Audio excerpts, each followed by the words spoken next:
All right, Alexis, thanks for What's up, man? joining. How you Very happy to been? be here. Doing all right, man. Can't complain.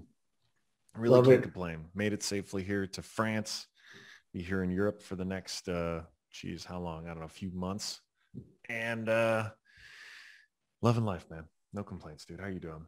I'm hanging in there in the DMV and Hey, everything's back going home. well. All right. Yeah, that's Well, right. we're all safely opening up back in the States, it seems like, and out of home is going to have quite a summer, I think. Yeah, summer and beyond, back to the growth Yes. trajectory the industry was on prior. Oh, Uh, yeah. so exciting about that and really pumped to kind of talk about your experience with the industry and us. So we're going to do a Sure. little bit past, a little bit present, and a little bit future. So you good to jump in? Let's do it, man. All right, Yeah. cool.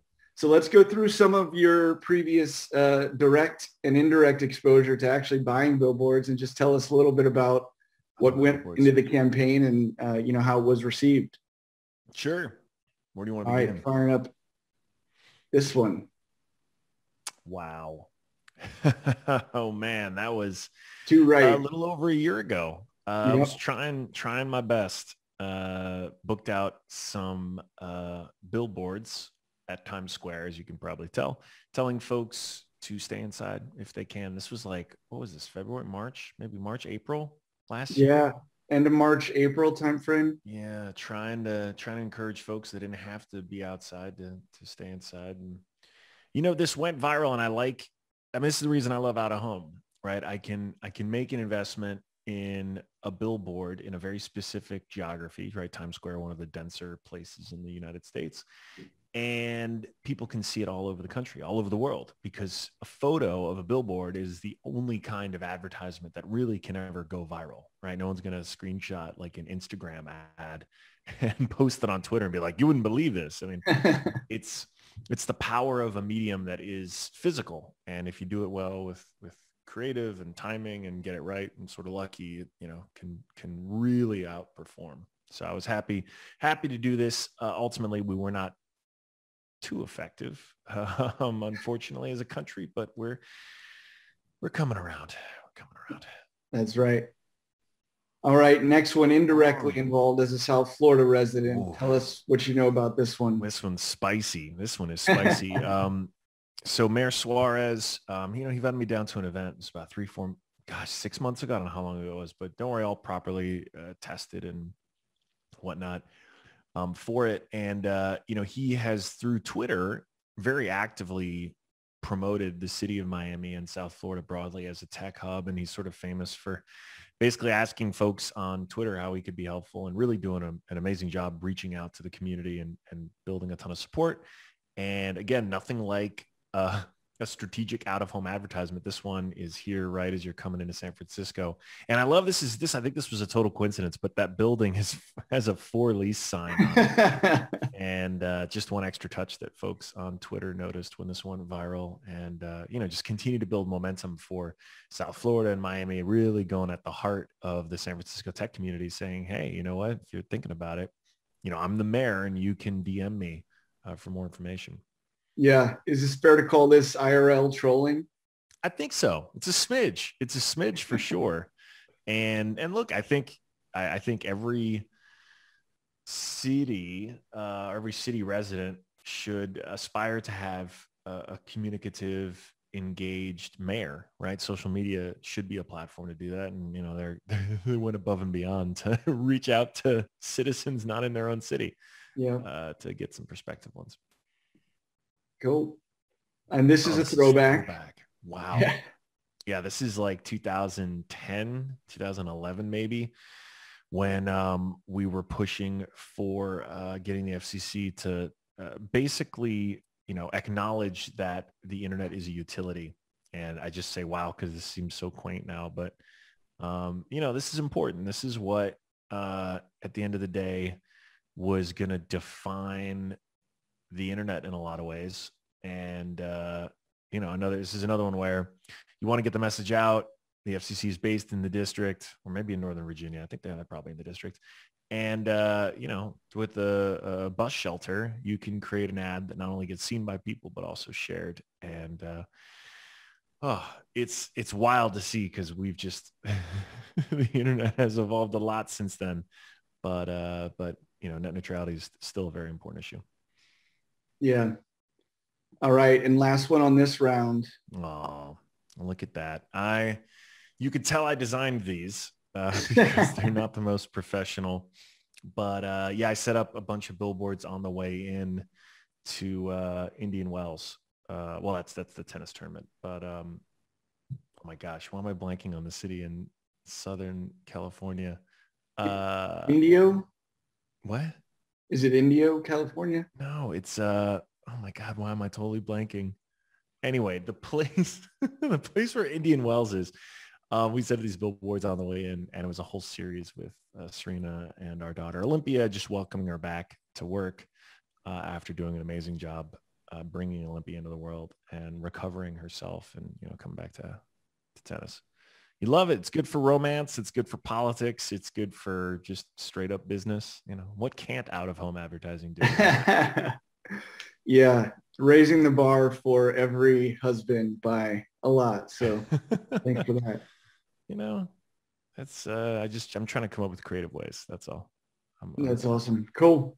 All right. So let's jump into kind of a few more trends, present and future for the industry. And I'll set the context for this question with a couple things. Digital marketing. So about 70+% of online ads are now booked with algorithms, AKA programmatically. Yeah. That's up 7x in the last 10 years. Meanwhile, companies like New York Times, their ad business decreased 30%, but their online subscriptions were twice the size of advertising, their online advertising. With some of these kind of general media and internet trends, how do you see these things playing out for out of home? Well, and I just remembered it's Palm Springs, California. Oh, yeah. It is.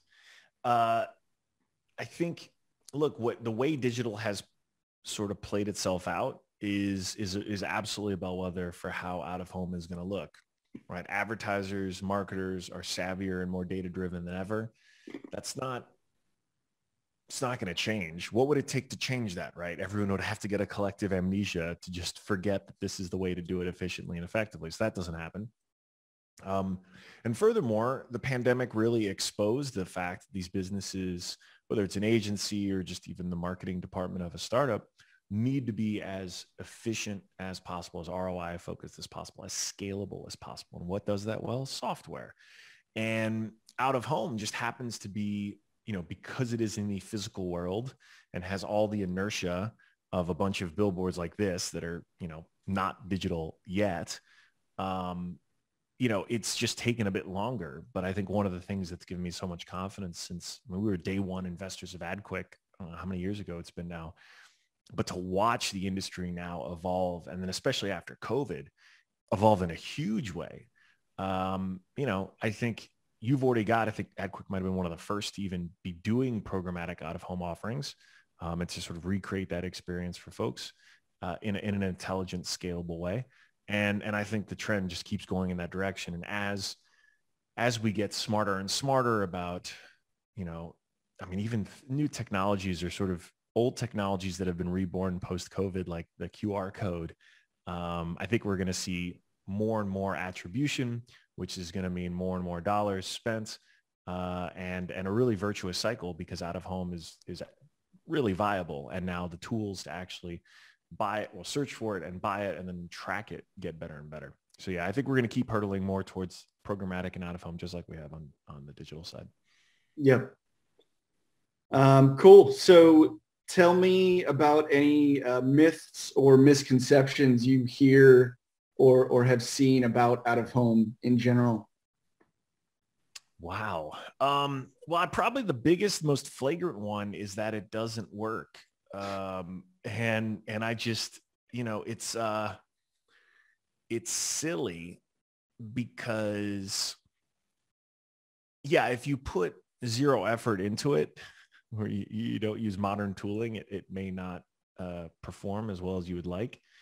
But I just absolutely believe it's going to be the part of every strategic marketing spend. I mean, some of the best performing companies in my portfolio, companies like Row, for instance, make out of home a big part of their marketing spend because they know it's a virtuous cycle that drives digital conversion. And when you use strategically, you get all this extra lift, whether it's through press, whether it's through social media buzz.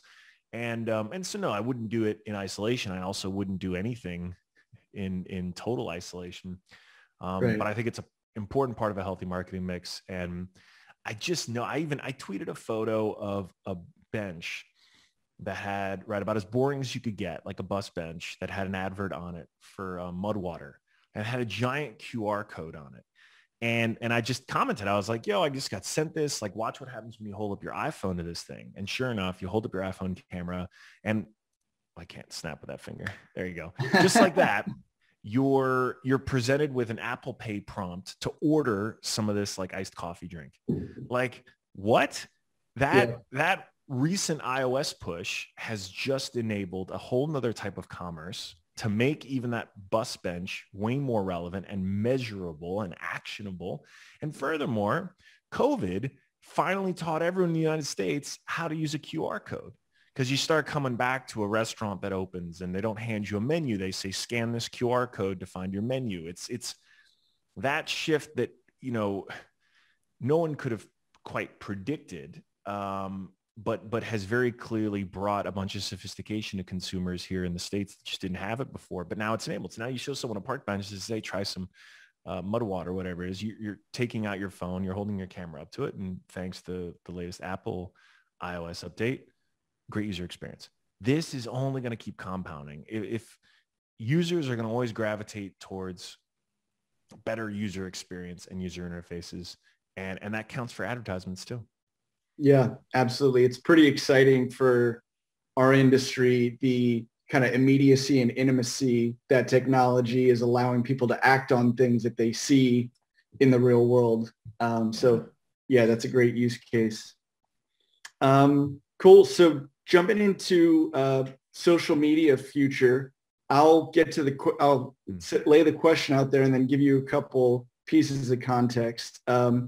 So do you think social media will be ad supported in 10 to 20 years? And the context here is YouTube Premium now has 30 million paying users. Twitter is exploring paid models. There's Reddit Premium. Patreon is helping creators monetize directly. Do you think that flows into the overall social media landscape to make it maybe less ad supported? 100%.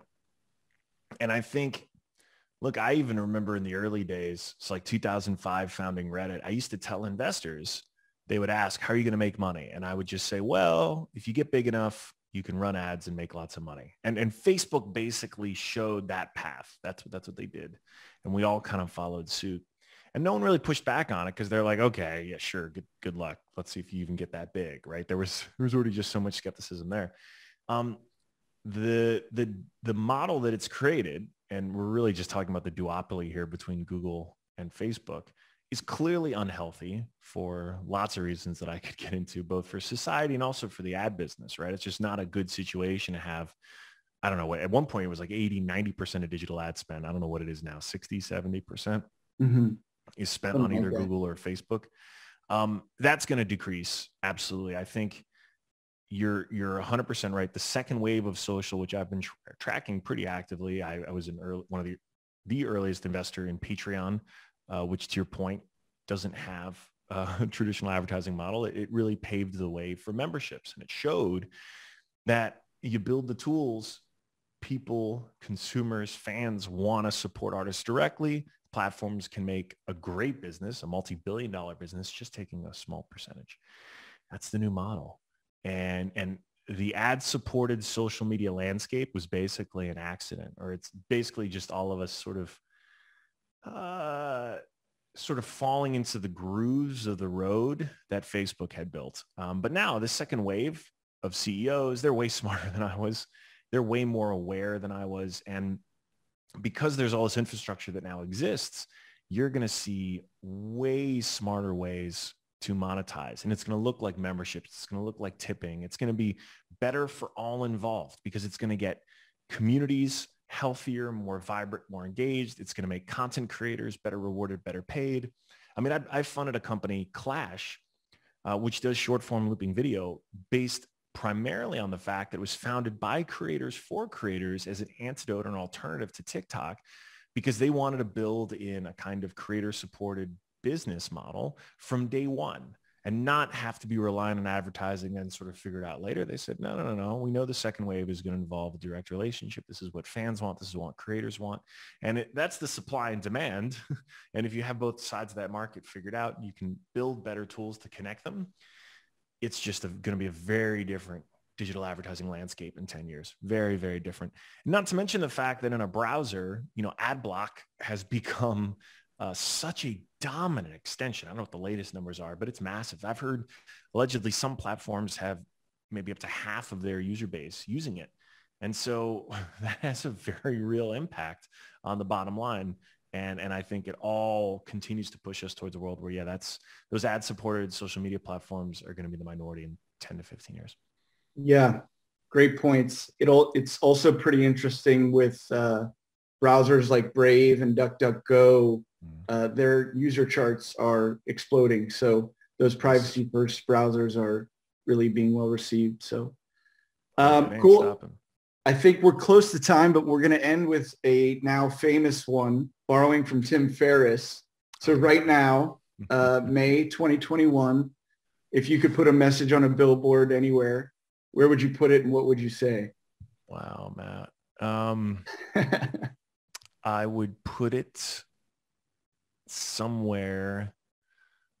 Again, I'm thinking for the social media impact, right? Okay. I was reading a couple of reports this morning about everything going on in India right now, and I couldn't help but feel a sense of unease at the fact that we in the U.S., I'm not in the U.S. right now, but we in the U.S. are dealing with such a surplus. There are folks who are saying, no, I don't need this vaccine, when there are literally people gasping their final breaths in a country like India, who would be obviously very happy to have that vaccine. So something along the lines of, please get a vaccine if you have the chance, and please take it. Don't take it for granted. And do not take for granted the privilege we have of living in a country as great as the United States, where we have, we went above and beyond to get these developed, and a lot of hardworking scientists did some amazing work. And I think we owe it to humanity to do the very least, which is just like get a little jab in the arm. I got the J&J one. And I posted a photo on Instagram just because I hope I can normalize, or at least convince maybe one more person to do it who may not have otherwise, or at least to look into the real science behind it and get that confidence. So some version of a billboard in some compelling place. Maybe it's just in Times Square again, to encourage folks to do it. I love it. We'll make it happen.